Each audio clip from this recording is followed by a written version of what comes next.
नमस्कार दोस्तों, मैं मनोहर कुमार एमडीपी की पाठशाला में आप सभी दोस्तों को तहे दिल से स्वागत करता हूँ। तो दोस्तों रोजाना की तरह आज फिर हम एनटीपीसी रेलवे ग्रुप डी में पूछे गए तमाम सारे प्रश्न को लेकर आए हैं, जो आपके आने वाले exam NTPC under graduate, ALP, technician और ग्रुप डी के लिए अत्यंत कारगर साबित होगा। तो आइए देर न करते हुए स्टार्ट करते हैं आज का सेशन। और यदि आप मेरे चैनल पर पहली बार हैं तो चैनल को सब्सक्राइब अवश्य कीजिएगा और वीडियो अच्छा लगे दोस्तों तो लाइक शेयर अवश्य कीजिएगा। तो आइए स्टार्ट करते हैं आज का सेशन। दोस्तों फर्स्ट क्वेश्चन है, ए अकेला एक कार्य को 3 दिन में समाप्त कर सकता है, जबकि बी अकेला इसी कार्य को 7 दिनों में समाप्त कर सकता है। यदि ए और बी मिलकर 2 दिन में काम करते हैं, 2 दिन काम करते हैं तो काम का कितना हिस्सा शेष बचेगा? दोस्तों देखिए, ए कोई व्यक्ति है जो 3 दिन तक काम करता है, 3 दिन में किसी काम को समाप्त कर सकता है अकेले।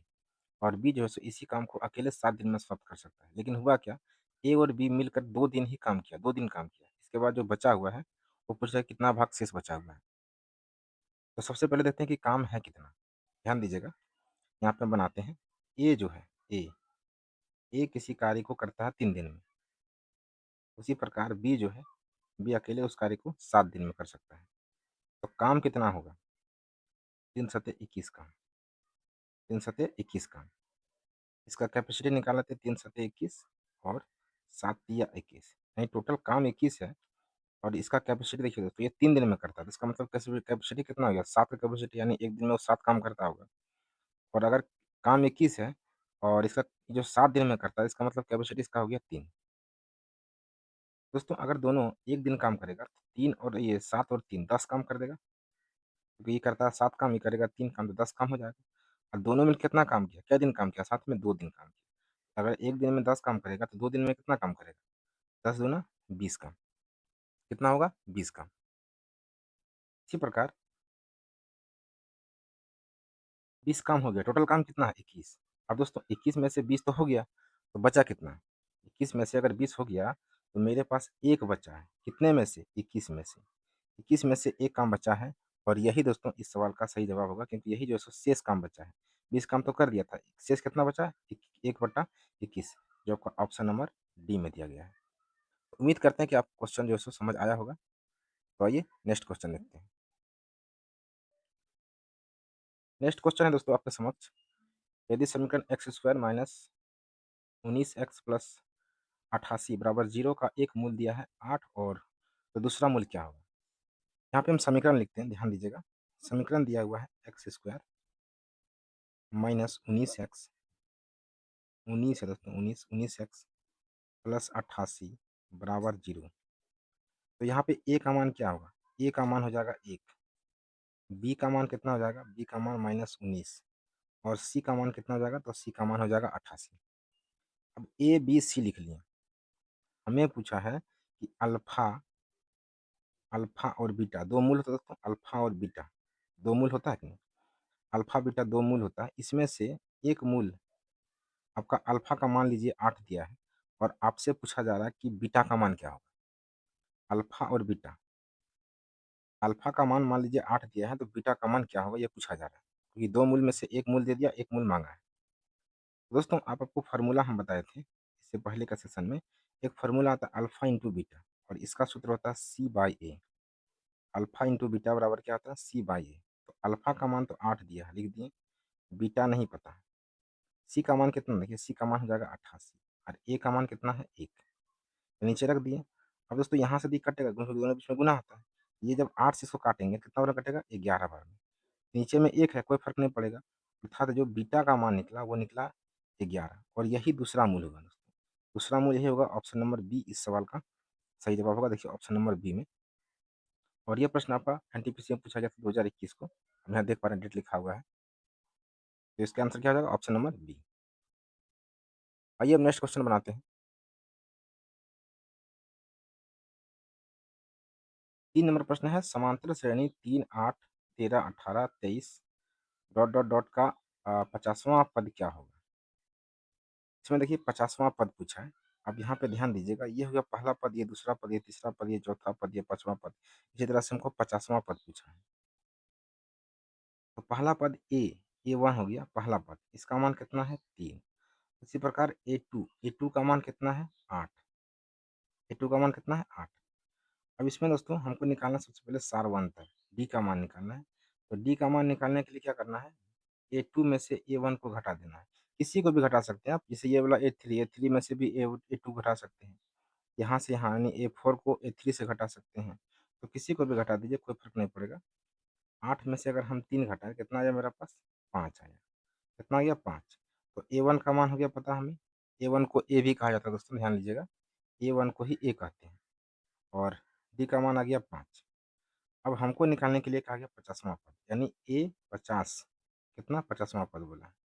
तो इसका सूत्र होगा दोस्तों, ध्यान लीजिएगा। A प्लस अगर यहाँ 50 पूछेगा ना तो यहाँ लिखेंगे 49D। ध्यान दीजिएगा 50वां पद पूछेगा तो एक कम करके लिखना 49D। अगर आपको यहाँ 25वां पद पूछता तो लिखते हैं 24D। ठीक है। तो आइए अब बनाते हैं। A का मान कितना है, A का मान है 3 और 49 गुना D का मान कितना आ गया 5। अब गुना करते हैं इसको। 9 पच्चे 45 बचा कितना 45। 4 5 चौक 20 और 4 24। अब इसको जोड़ देना है, तो जोड़ने के बाद कितना आ रहा है, जोड़ने के बाद आएगा 3, यानी आपका 248। 248 आएगा दोस्तों, यही इस सवाल का सही जवाब होगा, जो आपका ऑप्शन नंबर बी में दिया गया। आप देख पा रहे हैं ऑप्शन नंबर बी में दिया गया। तो उम्मीद कर दोस्तों कि आपको क्वेश्चन जो है सो अवश्य समझ आ रहा होगा। तो आइए नेक्स्ट क्वेश्चन देखते हैं। क्वेश्चन नंबर 4 आपके समक्ष है। क्वेश्चन नंबर 4 में कहा गया 22 सेंटीमीटर की परिधि वाले एक वृत्ताकार क्षेत्र का क्षेत्रफल क्या होगा। यहाँ पे एक वृत्त है, उसमें ध्यान दीजिएगा, यह एक वृत्त है। वृत्त है, इसका परिधि, ये दोस्तों इसका परिधि यानी परिमाप। ठीक है। तो वृत्त का जो परिधि होता है, यानी वृत्त का जो परिमाप होता है, वृत्त की जो परिधि होता है, वृत्त की परिधि, इसका फॉर्मूला होता है दोस्तों 2πr। और इसका क्षेत्रफल जो होता है, क्षेत्रफल का सूत्र होता है, यहाँ पे लेते हैं वृत्त का क्षेत्रफल। वृत्त का जो क्षेत्रफल होता है वो होता है πr²। ये सूत्र होता है। अब देखिए इसका जो परिधि का जो मान दिया है 22, हम यहाँ पे लिख दिए इसके नीचे 22। 2 और पाई का मान होता है 22/7, आपको पता होगा। और आर का मान पता नहीं है। तो यहाँ से यहाँ कट जाएगा, 22 से 22 कट जाएगा, तो आर का जो मान निकलेगा, ये 7 इधर गुना हो जाएगा, 2 इधर नीचे आ जाएगा। आर का जो मान निकला ये निकला 7/2। अब क्या करना है, अब यहाँ पे है वृत्त का क्षेत्रफल निकालने के लिए कहा है। तो बस कुछ नहीं करना, रख दीजिए यहाँ पे। पाई का मान 22/7, 22/7 और आर का मान 7/2। ये 2 बार लिखा है, स्क्वायर है 7/2। ये 7 से 7 कट जाएगा, ये 11 से कट जाएगा। तो मेरे हिसाब से निकला 11 दूना, 11 सत्ते कितना निकलेगा 77। 77/2 निकलेगा। और 77/2 देख सकते हैं ऑप्शन में नहीं है, इसका मतलब पॉइंट में दिया हुआ है। और 77/2 को जब हम भाग लगाएंगे तो निकलेगा 38.5। 38.5 दोस्तों, ऑप्शन नंबर डी इस सवाल का क्या होगा, सही जवाब होगा। उम्मीद करते हैं कि आपको ये भी प्रश्न जो है सो पसंद आया होगा, समझ आया होगा। और यदि दोस्तों आपको समझ नहीं आ रहा है तो आप क्वेश्चन नंबर लिख के कमेंट कर दीजिएगा, आपको फिर से उस क्वेश्चन को हम बता देंगे। आइए नेक्स्ट क्वेश्चन बनाते हैं। 5 नंबर का प्रश्न है, 120 मीटर लंबी एक रेलगाड़ी 10 सेकंड में 100 मीटर लंबे एक प्लेटफॉर्म को पार करती है, तो इसकी चाल क्या होगी। दोस्तों इस प्रकार का प्रश्न जो है सो हम पहले भी सेशन में बता चुके हैं। आइए हम फिर बताते हैं। यहाँ पे देखिए रेलगाड़ी की जो लंबाई दिया है वो दिया है 120 मीटर। हम लिखते हैं, ध्यान दीजिएगा, रेलगाड़ी की लंबाई, रेलगाड़ी की लंबाई कितना है 120 मीटर। और एक प्लेटफॉर्म को पार कर रहा है, तो प्लेटफॉर्म की जो लंबाई दिया है, प्लेटफॉर्म की लंबाई ये आपका दिया है 100 मीटर। अब दोस्तों ध्यान दीजिएगा, जब भी एक रेलगाड़ी किसी प्लेटफॉर्म को, किसी गुफा को, किसी नहर को, किसी भी लंबाई वाले वस्तु को जब भी पार करे, गुफा जैसे हो गया, प्लेटफॉर्म हो गया, प्लेटफॉर्म की लंबाई, गुफा की लंबाई, किसी नहर को या किसी भी इस तरह का चीज़ जो लंबाई को पार करे, उस स्थिति में क्या होता है दोस्तों कि इस दोनों का जो है लंबाई ऐड हो जाता है। दोनों का लंबाई ऐड होकर टोटल लंबाई बन जाएगा। टोटल लंबाई कितना हो गया 220। ध्यान दीजिएगा, किसी भी लंबाई वस्तु को अगर पार करेगा ट्रेन तो उसका लंबाई टोटल जुट जाता है। नहर हो गया, प्लेटफॉर्म हो गया, गुफा हो गया, इस तरह की चीज़ जब भी पार करेगा ना तो टोटल का लंबाई दोनों का जुट जाता है। तो टोटल का लंबाई कितना गया 220। अब इसको पार करने में कितना समय लगा? समय जो लगा है वो समय समय देखिए लगा है 10 सेकंड। 10 सेकंड हमको पूछा है चाल निकालने के लिए। तो चाल का फॉर्मूला क्या आता? दूरी बट्टा समय। दूरी बट्टा समय। दूरी कितना है 220 मीटर, यही हो गया, लंबाई ही दूरी का है 220 मीटर, और समय हो गया 10। जब इसको काटेंगे तो निकलेगा 22 मीटर पर सेकंड, क्योंकि ये मीटर है और ये सेकंड है, तो चाल जो मेरा निकला है वो मीटर पर सेकंड में निकला है। 22 मीटर पर सेकंड लिखते हैं, 22 मीटर पर सेकंड। अब यहाँ पे ऑप्शन देख पा रहे हैं सारा का सारा किलोमीटर में है। किलोमीटर प्रति घंटा बनाने के लिए क्या करना पड़ेगा? 18/5 से गुना कर देना पड़ेगा। गुना कीजिए 18/5 को। तो 18 जब गुना करेंगे दोस्तों, 22 गुना 18 यहाँ पे करते हैं हम।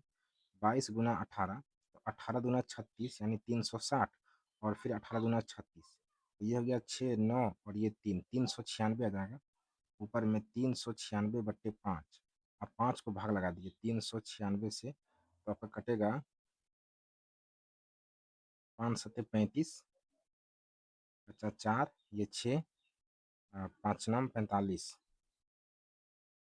5 नाम 45, बचेगा 1, और ये कट जाएगा आपका 5 पॉइंट दीजिए, 0 आएगा, 5 दूना 10, यानी ऑप्शन नंबर ए दोस्तों 79.2 किलोमीटर पर आवर होगा इस सवाल का सही जवाब, जो आपका ऑप्शन नंबर ए में दिया गया है। यही दोस्तों इस सवाल का सही जवाब होगा। तो उम्मीद करते हैं दोस्तों कि आपको ये सेशन अच्छा लगा होगा। और दोस्तों, यदि मेरे चैनल पर पहली बार आए तो चैनल को सब्सक्राइब अवश्य कीजिएगा, और वीडियो अच्छा लगे तो लाइक शेयर अवश्य कीजिएगा। तो फिर मिलते हैं नेक्स्ट वीडियो में, तब तक के लिए जय हिंद।